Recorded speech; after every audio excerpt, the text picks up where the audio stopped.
Ultron, the adamantium killing machine with daddy issues.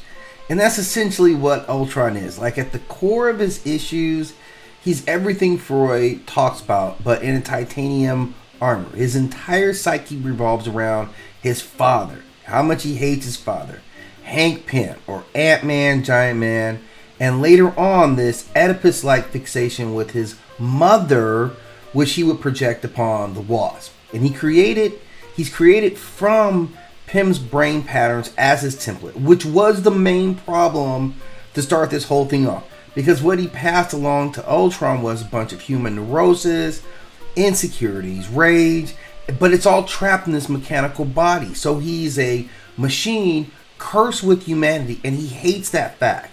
So he doesn't want to just destroy the Avengers. He wants to annihilate everything that his father touched and remake the world in this cold mechanical image. So his hatred is not random. This is very deeply personal about all of his issues. He's narcissism just wrapped up in this metal body. He believes he has a seniority or superiority to humanity, and he desperately seeks validation from this same creator, which is kind of weird. This grandiose visions of him replacing mankind with this better robotic series, but yet he has this very fragile ego, and each defeat only intensifies his obsessive need to prove dominance. Like, he wants dominance. So he embodies this paradox of narcissism, symbolically craving approval and scorning those that would be the ones to give it to him. Now, when he gets into this, this Oedipus type complex with Janet Van Dyne, it's kind of nuclear. He has a full out obsession with her, and it exposes a couple of currents. He both resents and desires the maternal type, the mother. He attempted to recreate a robotic bride mimicking her brain. So that tells you where he at. Where's he at? He wants to put Janet's brain inside a machine. They call it Jocasta. And this is just revealing this very perverse need to possess and then control the mother figure while completely erasing the father figure. So, come on.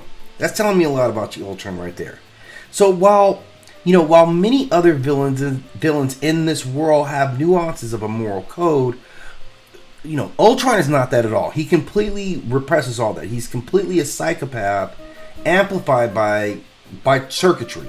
He lacks empathy, no guilt, no remorse. So that's what really makes him dangerous, is it only gets worse. He'll never change from any of this. His hatred of his father, his obsession with the Wasp or Jocasta, the robot, and his desire to eradicate humanity, this is a projection of his own self-hatred. So he's really a very sick mind that's caught in a loop, and this has to be a terrifying loop because he cannot evolve past it because he isn't truly human. So he has this one small aspect of humanity, a bad aspect of humanity, and he has to be continually stuck at that stage. He never gets to progress beyond that, so he'll never end his war with wanting to ultimately destroy humanity and wipe the Avengers completely off the map and take the Wasp for a bride, and then he'll be happy. So yeah, a lot of little terrifying nuances that go along with Ultron, one of my favorite characters in the Marvel Universe. Let me know your thoughts about Ulti and what other characters we should take a deep dive into looking at.